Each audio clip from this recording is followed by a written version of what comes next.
Assalamualaikum warahmatullahi wabarakatuh. Malam ini kami berada di pintu masuk makam Sunan Derajat.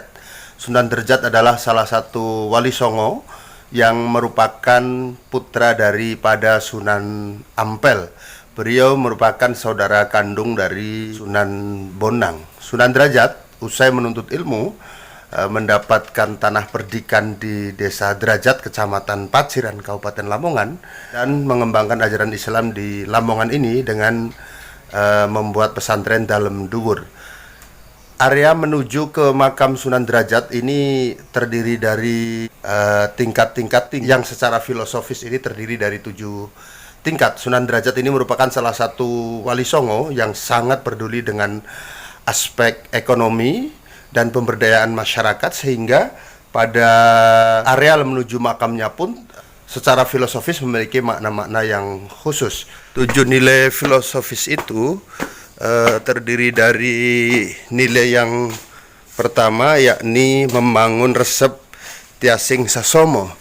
Untuk membangun ekonomi itu harus diawali dengan membuat senang hati orang lain.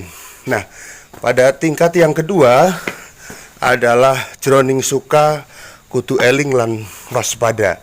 Yang ini mengingatkan bahwa di dalam kondisi suka kita semua harus selalu ingat dan waspada. Dan tingkat selanjutnya dalam konsep pemberdayaan ekonomi, tingkat ketiga yakni Laksmiktaning Subrata tan nyipto marang pringgabayaning lampah. Dalam perjalanan untuk menciptakan cita-cita luhur, kita tidak peduli dengan segala bentuk halangan dan rintangan.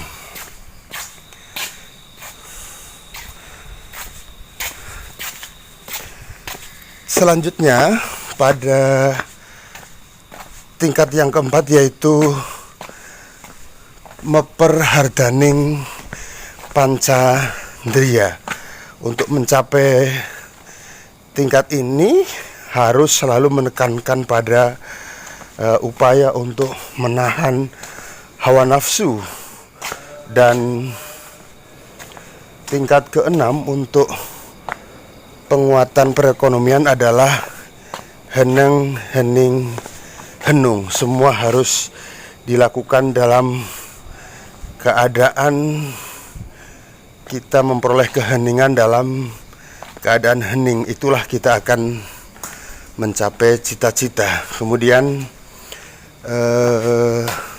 tingkat keenam dari upaya pemberdayaan ekonomi yang dibuat oleh Sunan Derajat adalah mulia guna pancawektu. Mencapai kemuliaan untuk mencapai kesejahteraan 5 waktu. Dan ini adalah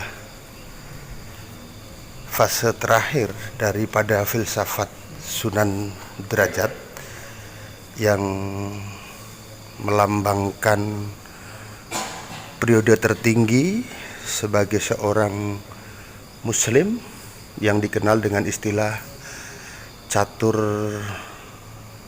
pikulan.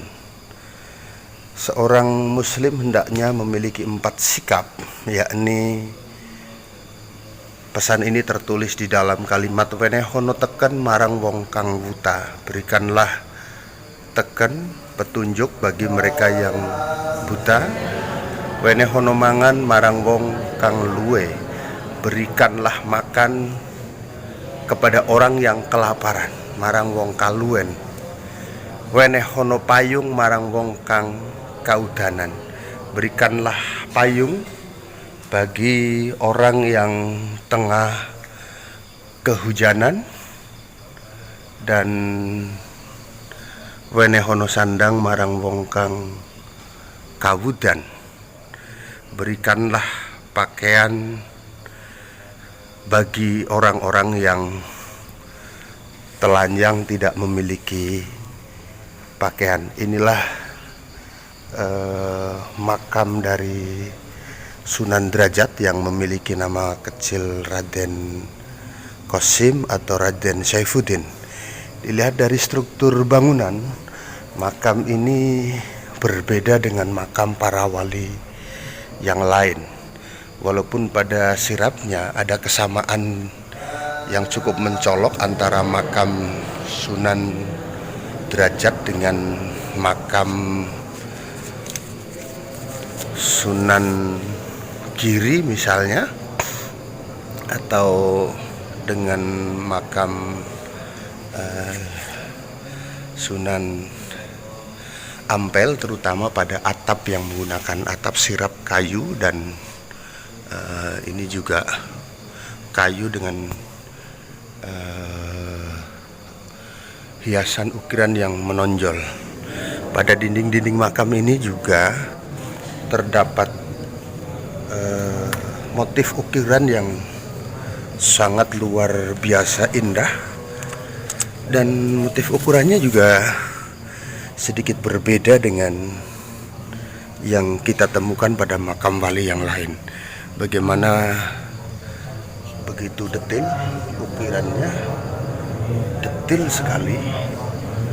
Kayunya juga merupakan kayu yang asli pada saat awal. Inilah atap sirap yang terbuat dari kayu, ini masih asli.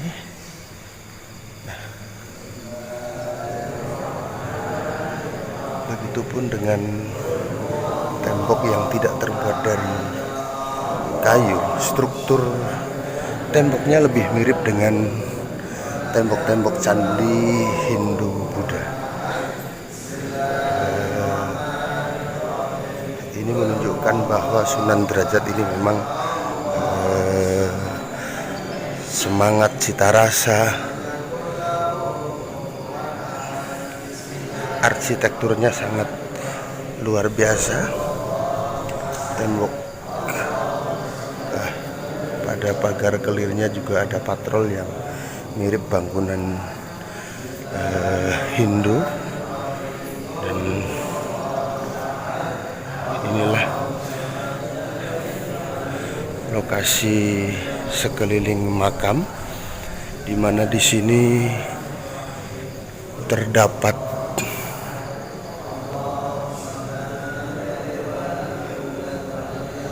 silsilah dari Sunan Derajat atau Raden Qasim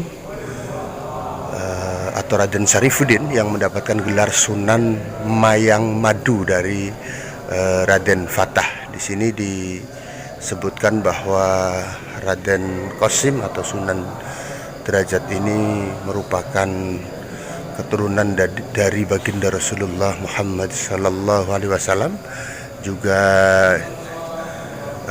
nyambung antara Raden Qasim dengan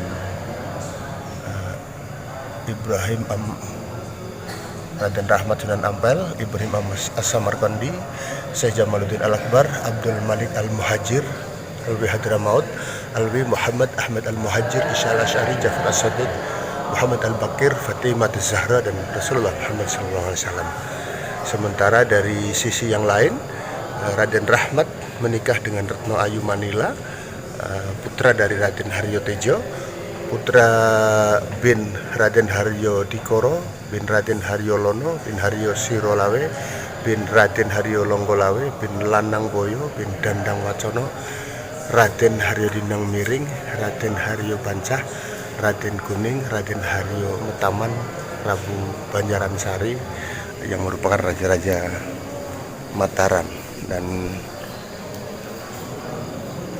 inilah makam-makam yang ada di sekitar makam Raden Qasim atau Sunan Derajat. Makam para tokoh-tokoh penyebar agama Islam yang berjuang bersama dengan Sunan Derajat, bahwa pesan-pesan Sunan Derajat ini masih relevan sampai dengan saat ini untuk dilaksanakan. Bagaimana seorang dai, seorang pembawa ajaran agama hendaklah juga harus memperhatikan upaya untuk pengembangan perekonomian masyarakat dan upaya menciptakan kesejahteraan. Kita akan coba sedikit mengambil gambar dalam sedikit